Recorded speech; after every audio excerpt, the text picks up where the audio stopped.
Nós estamos estudando ali, fazendo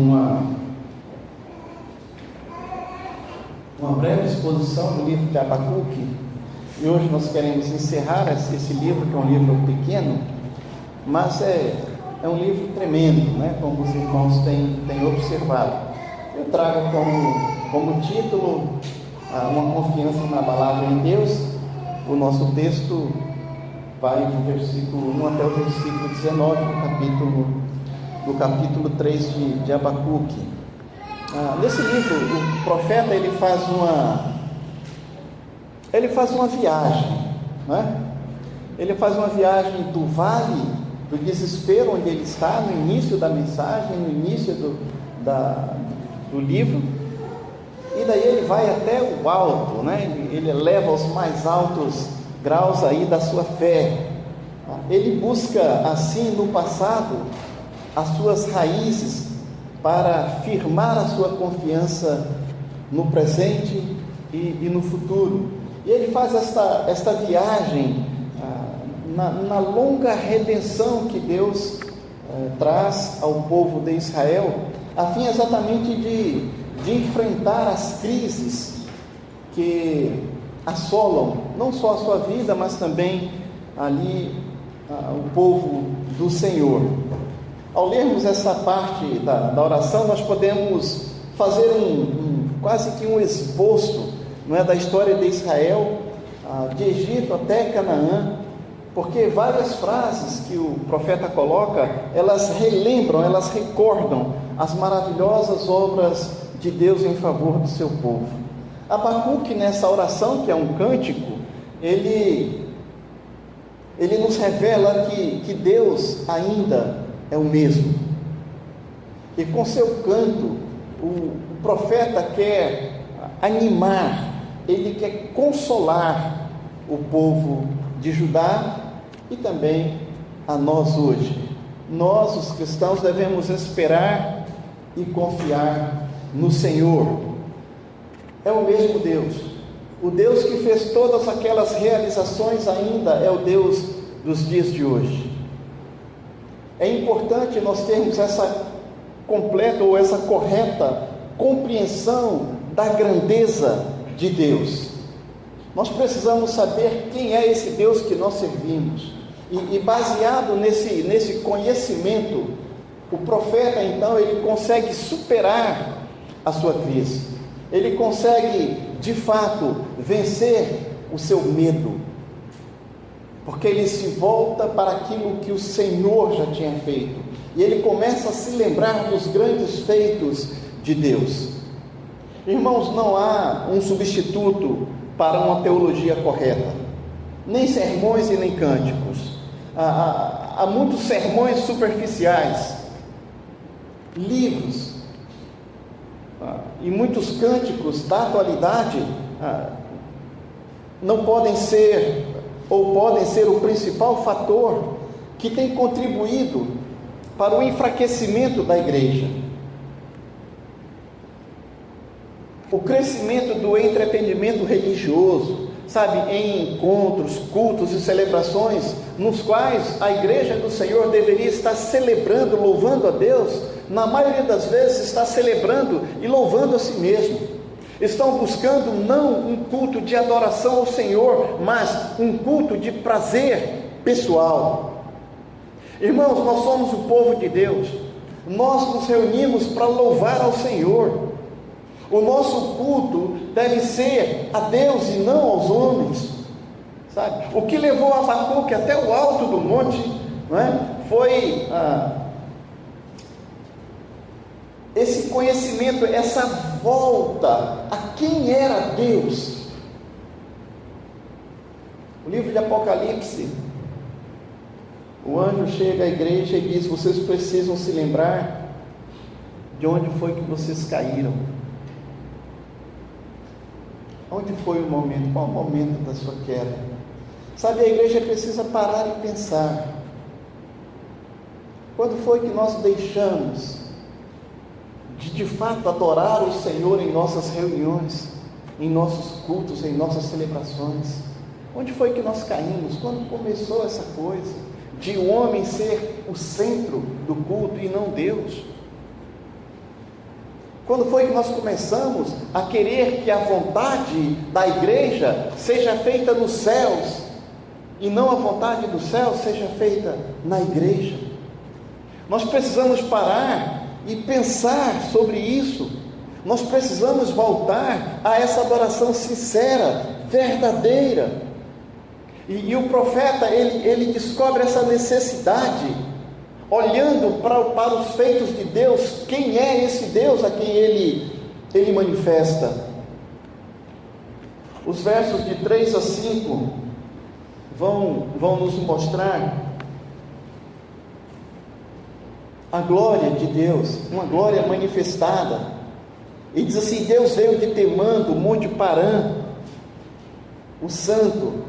A sua glória cobriu os céus e a terra encheu-se do seu louvor, e o resplendor se fez como luz, raios brilhantes saíram da sua mão, e ali estava o esconderijo da sua força.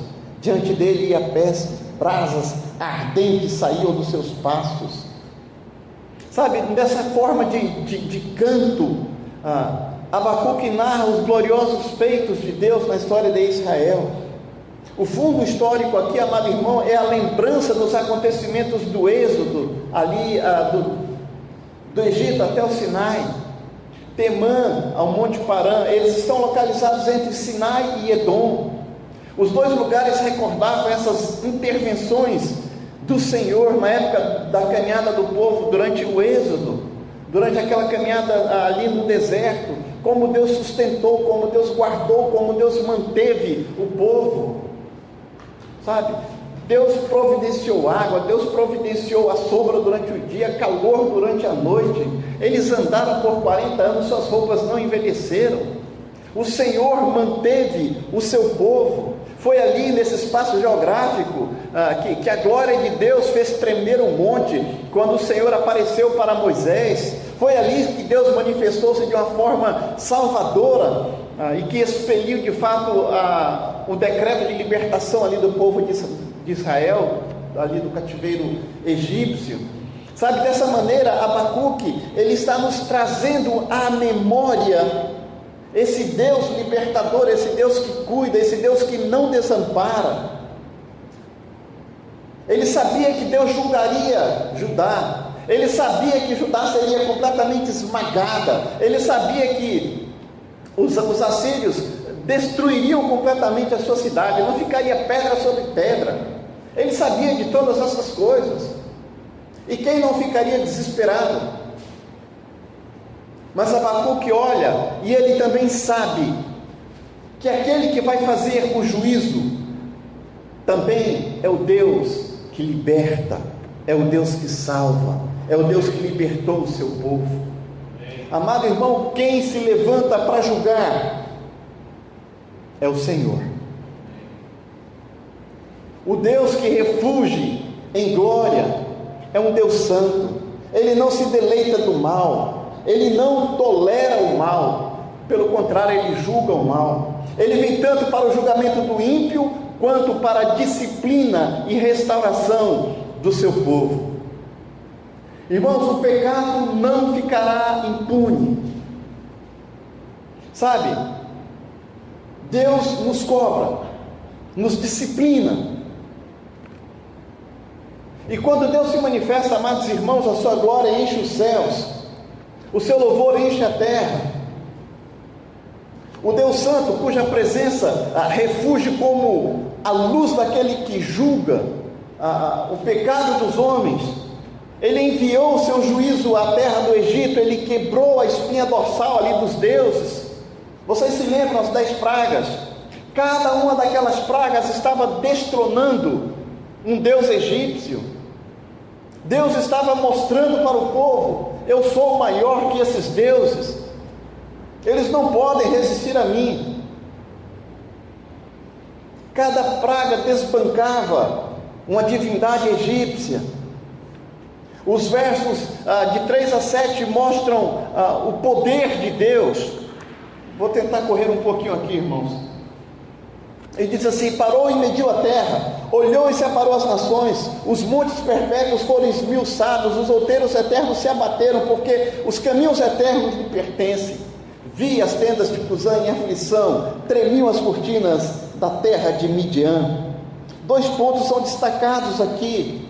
Primeiro, quando Deus se manifesta, até a terra treme. Quando Deus se revela, os montes se derretem. Quando a sua mão se estende, até o mar cessa o seu bramido. A natureza, amado irmão, ela escuta a voz de Deus e lhe obedece. Quando o Senhor fala, até o sol esconde o seu próprio rosto.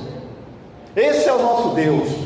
Esse é o Deus de poder. Esse é o Deus que nós servimos como igreja. Sabe? Esse mesmo Deus, ele faz sacudir as nações. Quando Deus se manifesta, amados irmãos, as nações são dispersas, a oposição é subjugada, os inimigos são terrificados. Deus levanta reinos e abate reinos.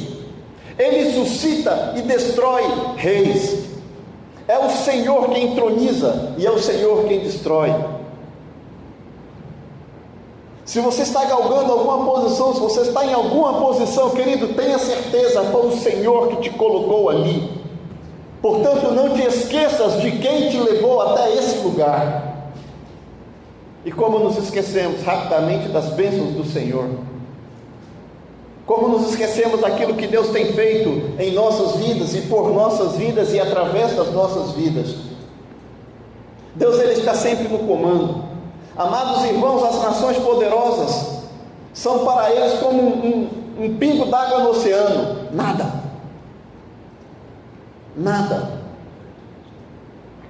A soberba da Babilônia, a poderosa Babilônia que adorava o seu próprio poder, isso era uma insanidade. A confiança no braço forte, a confiança na carne, a confiança no poderio militar, isso é loucura. Essa inexpugnável Babilônia seria em breve sacudida, como haviam eles sacudido também ali a Síria e o Egito. Afinal, somente o reino de Deus ficará em pé sem jamais ser abalado.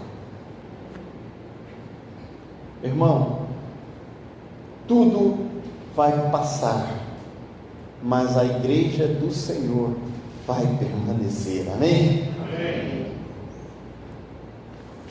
Por mais difícil que pareça para acreditarmos, parece que está tudo contra. Os dias são maus, e é uma verdade, os dias são maus.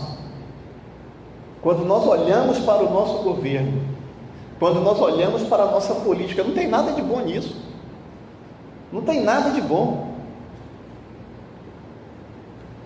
Os dias são maus, e a igreja precisa estar alerta. Só o Senhor salva. O poder de Deus, amado irmão, ele faz sacudir de fato as nações. Babilônia, poderosa, ela seria esmagada. A pequena Judá, os remanescentes de Judá, permaneceriam.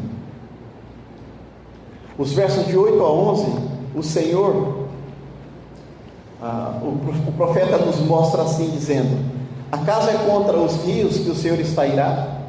É contra os ribeiros a tua ira, ou contra o mar o teu furor? Visto que andas montado sobre os teus cavalos e nos teus carros de salvação, descoberto se movimentou o teu arco, os juramentos feitos às tribos foram uma palavra segura.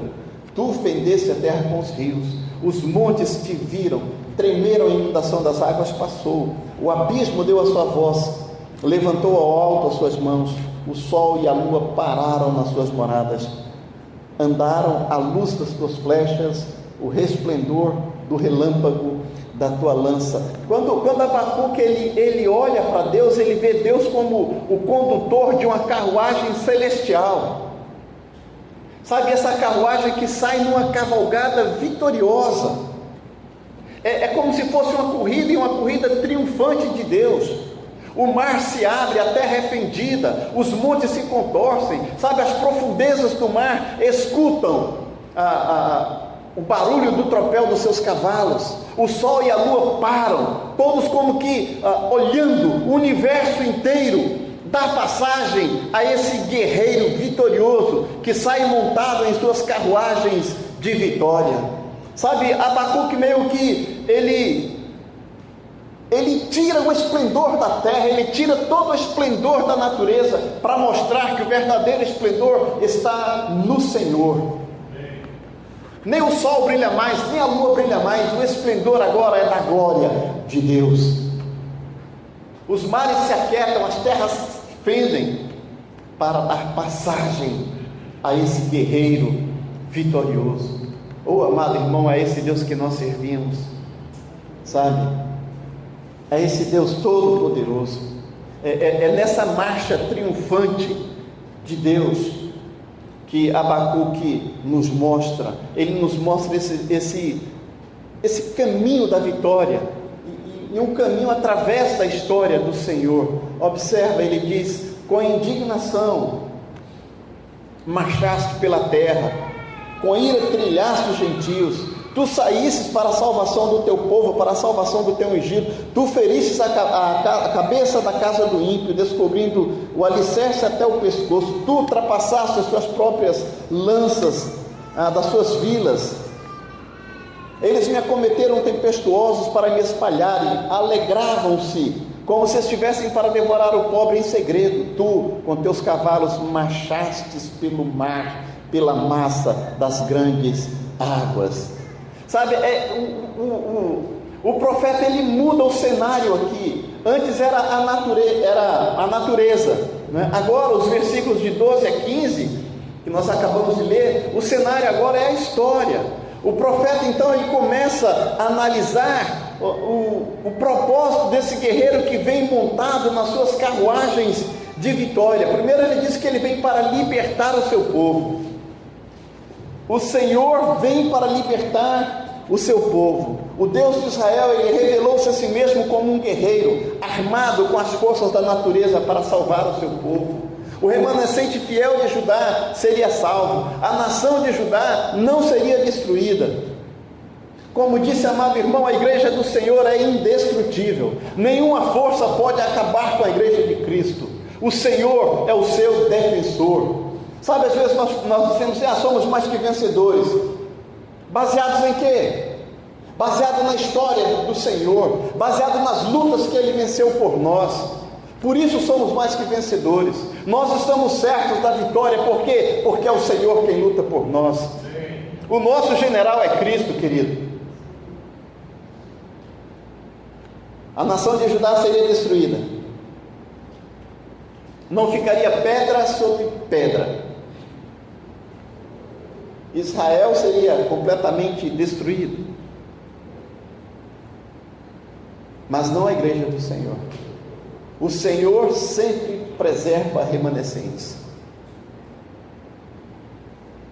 Deixa eu dizer uma coisa para você, querido: nenhuma força, nenhum poder, nenhuma nação pode acabar com a igreja do Senhor. É o Senhor quem luta por nós. Quando o povo de Deus quando o povo de Deus viola a aliança, Deus disciplina, restaura. O mesmo que faz a ferida também opera a cura. O mesmo Deus que nos disciplina é o Deus que nos restaura. E Ele nos disciplina para a restauração. Ele vem para trazer juízo sobre os ímpios. Esse guerreiro, ele está irado. O cálice da sua ira está cheio. Ele sai para pisar as nações na sua indignação. Ao mesmo tempo em que ele vem para salvar o seu povo, ele vem para destruir o perverso. Ele vem para destruir aqueles que destruíram o seu povo. Deus entrega os ímpios à sua própria sorte, e eles perecem pelas suas próprias armas. A poderosa Babilônia, que veio destruir Judá, seria depois entregue ao Império Medo-Persa, e eles seriam completamente destruídos, pela espada mesmo, sabe? Ele é o nosso juiz, ele comanda cada momento. Os versos de 16 até o 19 traz um grandioso testemunho dessa fé em meio à dor. Talvez um dos textos, alguns consideram mais bonitos. E o profeta diz: ouvindo eu, meu ventre se comoveu, a sua voz tremeram os meus lábios, entrou a podridão dos meus ossos, estremeci dentro de mim. No dia da angústia descansarei, quando subir contra o povo que invadirá com as suas tropas. Porque ainda que a figueira não floresça, não haja fruto na vide, ainda que decepcione o produto da oliveira e os campos não produzam mantimento, ainda que as ovelhas da malha sejam arrebatadas e nos currais não haja gado, todavia eu me alegrarei no Senhor, exultarei no Deus da minha salvação. O Senhor é minha força e fará os meus pés como os da serva, algumas versões como os da corça, e me fará andar sobre as minhas alturas, diz o profeta. Sabe, esse hino, essa canção, ela foi concluída com a mais absoluta afirmação da fé. O profeta, ele confiava de forma cabal na soberania do Senhor.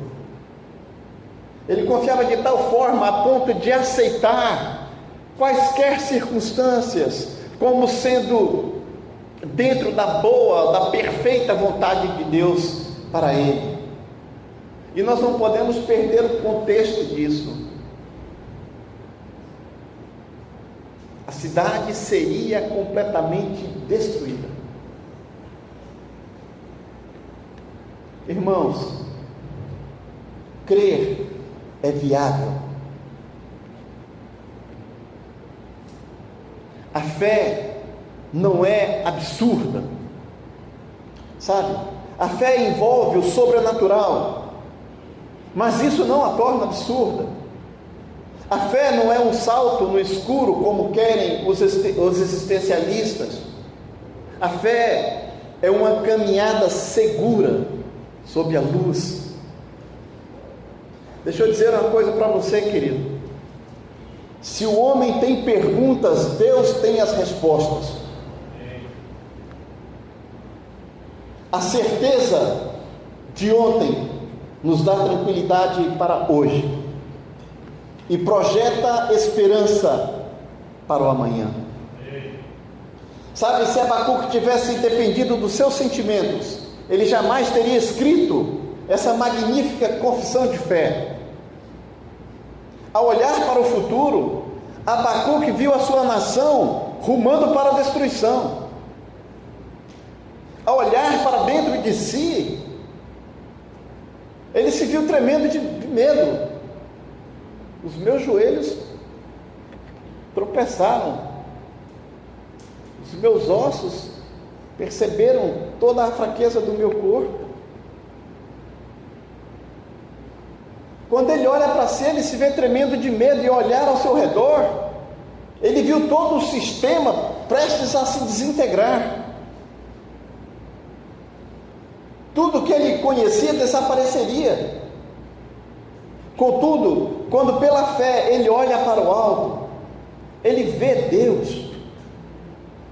E quando ele vê o Senhor, e quando ele medita nos feitos do Senhor, quem é esse Deus que agora eu estou vendo? E ele se lembra de tudo que Deus já fez. Então ele se fortalece.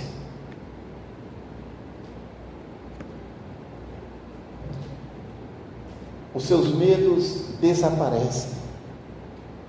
Andar pela fé, amado irmão, significa concentrar-se na grandeza e na glória de Deus, e não na fraqueza humana.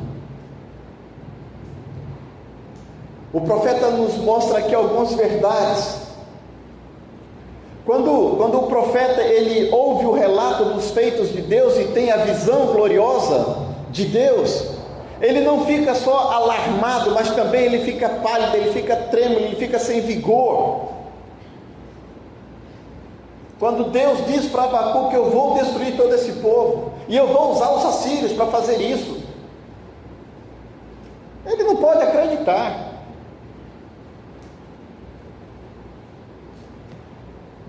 Mas, e ele perde o vigor, ele perde toda a força, quando ele tem esse encontro, quando ele tem essa visão do Senhor, quando o Senhor fala diretamente com ele. Irmão, ninguém pode contemplar Deus sem ficar completamente assim abalado. Ninguém pode estar na presença de Deus sem ser impactado. A Bíblia é cheia de exemplos. Daniel desmaiou quando viu o Senhor na sua glória. O apóstolo Paulo caiu cego quando viu o Filho de Deus aparecer em glória no caminho ali de Damasco. O apóstolo João caiu aos pés de Cristo, como que morto na ilha de Pátimos. E Abacuque fica ali com os joelhos tremendo e os lábios trêmulos. Isaías se desespera. Ai de mim, diz o profeta. Sabe, o povo de Judá, amado irmão, eles dependiam da agricultura para sobreviver. Os recursos financeiros vinham das lavouras, vinham dos rebanhos. E embora essas fontes de alguma forma fossem esgotar-se, o profeta ele vê, ele percebe que em última instância a sua própria existência não depende dessas fontes. O profeta diz: ainda que a figueira não floresça, nem haja fruto na vide, o produto da oliveira minta, os campos não produzam mantimentos, as oliveiras sejam arrebatadas do aprisco, nos currais não haja gado, todavia eu me alegro no Senhor, eu exulto no Deus da minha salvação. Amado irmão, a confiança do profeta não estava na provisão, mas estava no provedor. E que lição para nós!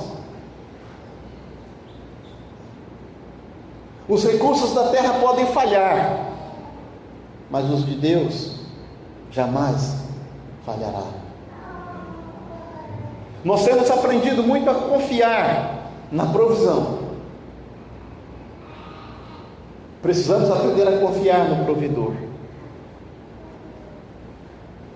É o Senhor quem me sustenta.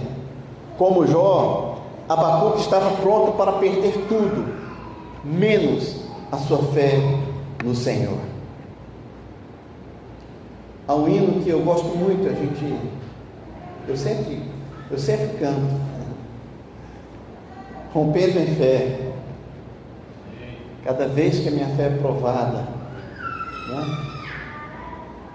Aí o hino diz que o Senhor vai nos fazer andar sobre as ondas. E a minha pergunta é sempre: e se o Senhor não te fizer andar pelas ondas? Está disposto a morrer afogado pelo Senhor?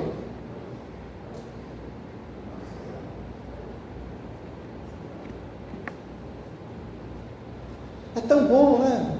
É tão maravilhoso. Mas a questão é que nem sempre as ondas vão ser abertas. Nós muitas vezes não vamos conseguir andar sobre as ondas. E é necessário andar no meio da tempestade. Abacuque diz: tudo bem, com onda, sem onda, com vento, sem vento, com comida, sem comida, não tem problema. A minha fé no Senhor não depende das circunstâncias.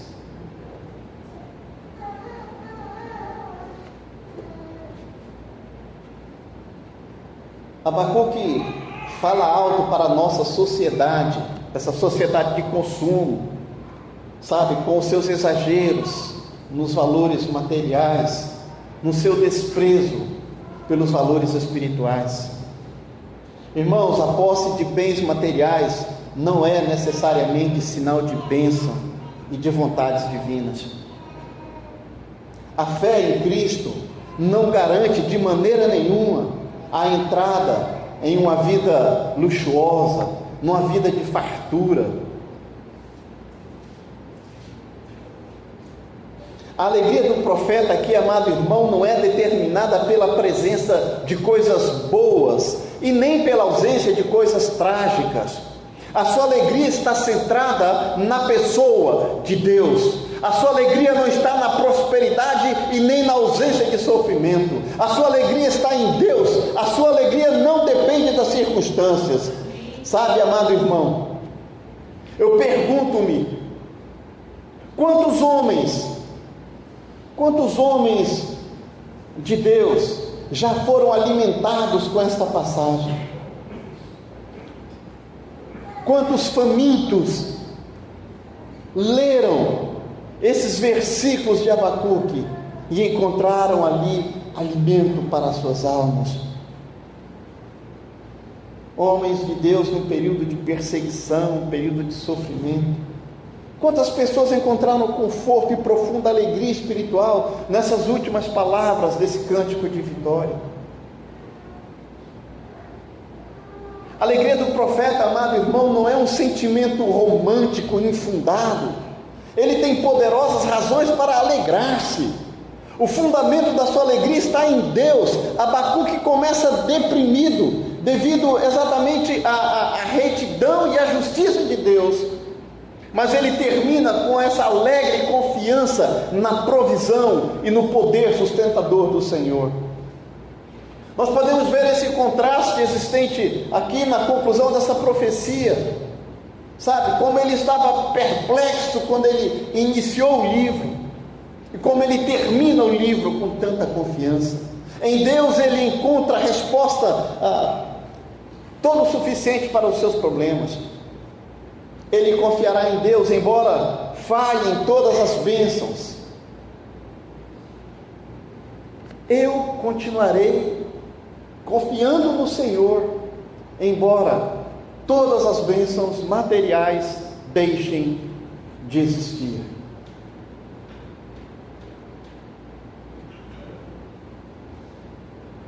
Que advertência para esses tempos em que nós vivemos.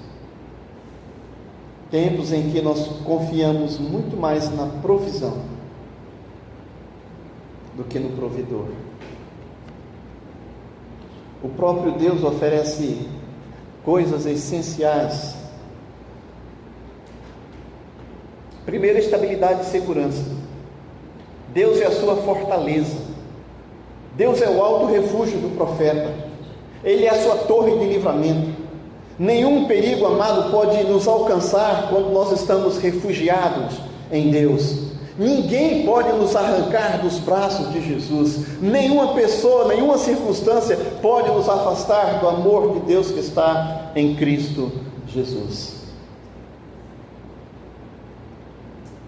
O próprio Senhor Jesus Cristo disse: aquele que o Pai me dá, de maneira nenhuma eu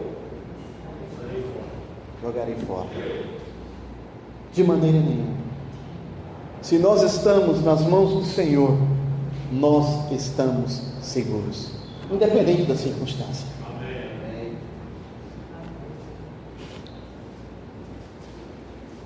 Nós temos também velocidade e firmeza.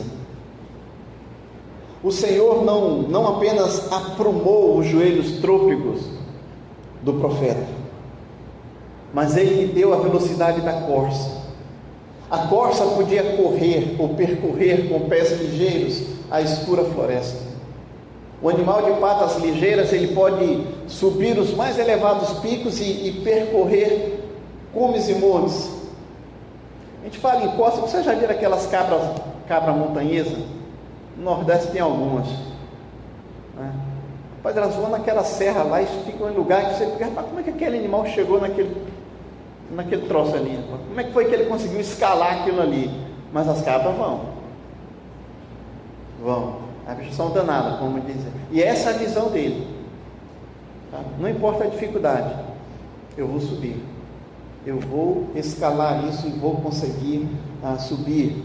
Então esse animal, ele torna-se assim, esse símbolo de força, de firmeza de passos, sabe? De beleza, da alegria de viver. De igual forma, o Senhor não apenas tirou o profeta do vale da angústia, mas também fez andar de forma altaneira. Abacuque fez uma viagem do medo à fé, do pranto ao cântico, do louvor, né? A glorificação do Senhor, do questionamento amargo até a humilde oração. Sabe, irmãos, Deus nos criou para as alturas.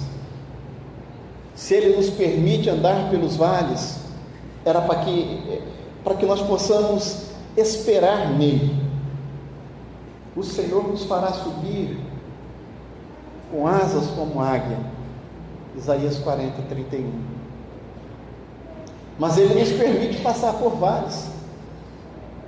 Ele nos permite passar por momentos difíceis, porque são nesses momentos que nós podemos ver o seu poder e a sua glória. Quando nós não temos força nenhuma, nós percebemos quem é o Deus que nós servimos. John Stott disse: crer é também pensar. A fé sublime emerge das entranhas da dúvida e se ancora em Deus, a rocha que não se abala, disse esse teólogo. Nós podemos sintetizar as passagens desse livro, extraindo algumas lições. Primeiro, que Deus julga o seu próprio povo.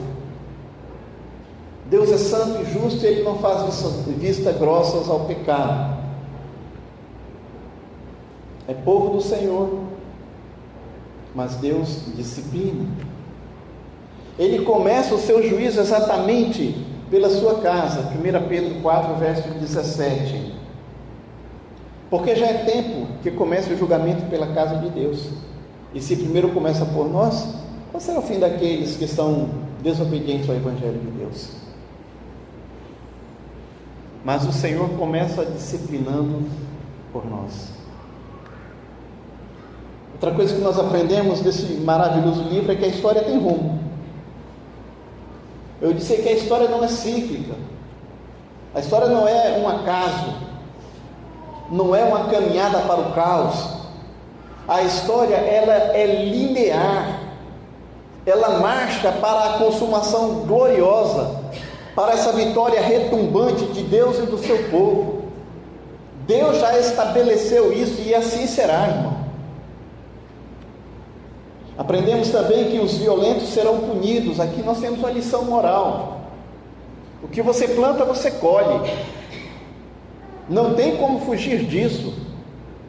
Aqueles que semeiam violência serão ceifados pela violência. Aqueles que plantam maldade se fartarão dos seus frutos. Aqueles que ferem a espada pela espada, eles cairão. Aqueles que oprimem o pobre com a ganância desmesurada, eles serão oprimidos. A Babilônia truculenta que esmagou Judá, ela foi entregue nas mãos do Império Medo-Persa e pereceram pelas mesmas armas com que eles oprimiram as nações. Também temos a lição espiritual, e a mais brilhante de todas essas lições, eu diria: o justo viverá pela fé.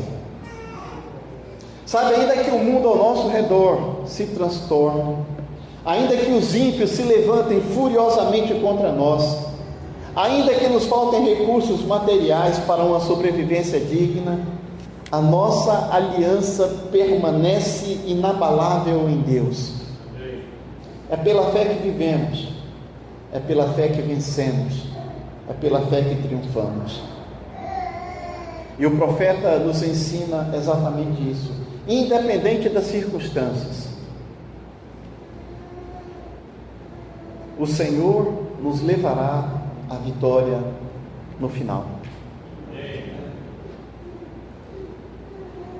E finalmente, o profeta nos ensina a alegria de crer, a alegria de ter fé, a alegria de confiar. E o profeta Abacuque, ele termina seu livro exclamando com todas as forças de sua alma: eu me alegro no Senhor, exulto no Deus da minha salvação. Crer, amado irmão, é um ato de alegria. Crer é um ato de júbilo. A fé nos toma pela mão e nos carrega nos corredores da dúvida, nos corredores da angústia, sabe? Nós passamos por todos esses caminhos, porque a fé nos leva ao trono de Deus. É para lá que nós estamos caminhando, é para lá que nós iremos. Passaremos por muitos vales aqui, vales mesmo de dor, de sofrimento, de angústia, de escuridão, mas a fé nos levará à sala do trono. Esse é o nosso destino. E ali na sala do trono nós encontraremos o soberano Senhor, que governa todas as coisas. E sabe de uma coisa, irmãos? Deus ainda pode nos dar cânticos de alegria em meio à escuridão. Se confiarmos nele, se virmos a sua grandeza, o Senhor nos fará andar altaneiramente como corças, para a honra e para a glória do seu nome. Amém.